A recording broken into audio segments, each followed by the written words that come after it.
The following is a presentation of the Eagles Sports Network.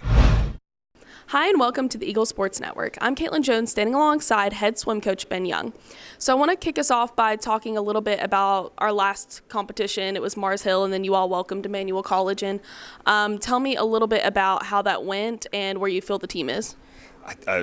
Coming off of that one, I think the team is in good spirits. It was a fun senior night. Again, as much as I hate to see the seniors go, we swam well for where we were in our training cycle, and again, coming off with 2 wins, especially against Emmanuel. Again, I think we're in good spirits. So it's nice to get back to training, even after all the snow last week and all the craziness that happened. With that, we were able to stay consistent in the water and continue carrying on with where we are. So I think we're in a good place. Excited to continue racing this weekend and ready to see where we're at going into conference. Awesome. So you all have a very busy weekend this weekend. I know you're heading to Berry College first. You're going to see Georgia Tech and then East Carolina. So tell me, how do you all prepare as a team to be at so many different places and then also just have such a busy weekend altogether? It was nice to have a weekend where we didn't have any racing this past weekend, and then going into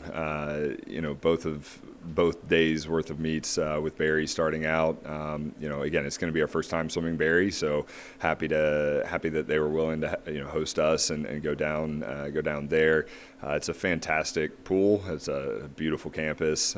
Excited to race them. Excited to see a new pool, as a lot of our swimmers haven't swam in Greensboro, which is where we're going to be in for conference. So again, having the ability to swim in new pools is always nice, just because again you're always having to adapt to different walls and different tees on the bottom of the pool and again just different atmospheres altogether. So it'd be really nice to go down there on Friday night. That was part of the reasoning behind it. Usually we swim Georgia Tech later in the day, and so with us having a morning meet with them, it kind of made it worth our time to not have to leave at 4:30 in the morning and then get up and race a team like Georgia Tech and East Carolina on the women's side. So going down to Berry is going to be nice. We'll treat it somewhat as a finals one night and then a prelims the next morning, just like we'll see at conference. So it'll be a lot of racing.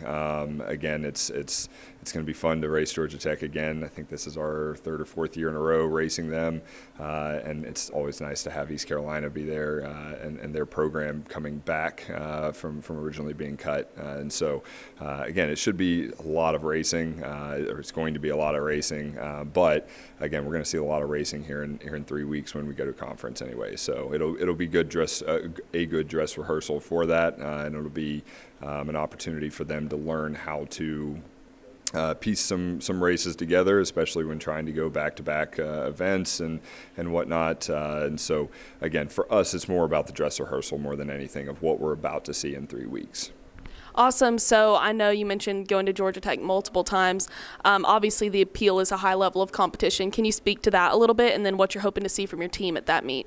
Yeah, high appeal with competition, or an appeal with high level of competition. For one, it's also an iconic pool as well, and it's just a great atmosphere altogether. Again, we're always gracious to them that they continue to invite us back. Again, it's a great pool, great competition, but more so than anything, it's just an opportunity for us to see what that standard of swimming is outside of the Division II world. With Georgia Tech and East Carolina both being Division I, you just get that sense of professionalism from those teams, and it's an opportunity for our swimmers to step up and swim against a much higher level of competition than what we're used to seeing throughout the season. And so, again, with all of the variables coming into that meet, it's going to be nice to see how they react and how they respond to that level of competition. And again, it's always just it's fun to go in with the open mindset of hey, we're here to race, we're here to get in, hopefully swim fast, and give us an opportunity to see some different racing. So you're heading to East Carolina. Tell me, is the entire women's team going to that, or is there, if you are splitting them up, is there a method to that madness? Yeah, so they'll be at Georgia Tech. So it's a try meet with the 3 of us, but it will be everyone's going, everyone's traveling, everyone that's eligible to travel and whatnot. So, again, it'll be an opportunity for us to see, an all-women's team. It's the only time during the season that we see that.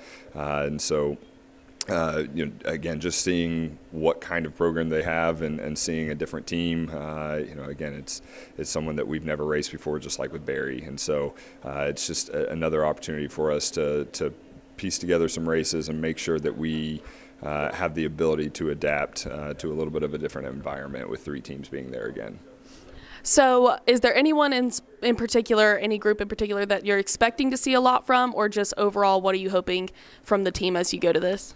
We've got a lot of the swimmers on the bubble for nationals. Again, conference is definitely in our sights. Obviously, we're not overlooking conference. We still have a lot of qualifying to do for nationals, but just those swimmers that understand what the rest of the season looks like for them. And so you've got people like Bree Belcher, who is more than likely in for NCAAs, but it's another opportunity for her to see her main races like the 100 breast and 200 breast, and again try to piece those races together to make sure that she's ready to go at conference. Again, someone like Kyla Blakemore, Kennedy King, Lily Parr, those 3 are all right on the bubble for a lot of their events. But then we're throwing into the mix people like Emma Bowling and Antonia Sennett, who, for us, it's relay spots are up for grabs, and so every time they have the ability to race or opportunity to race,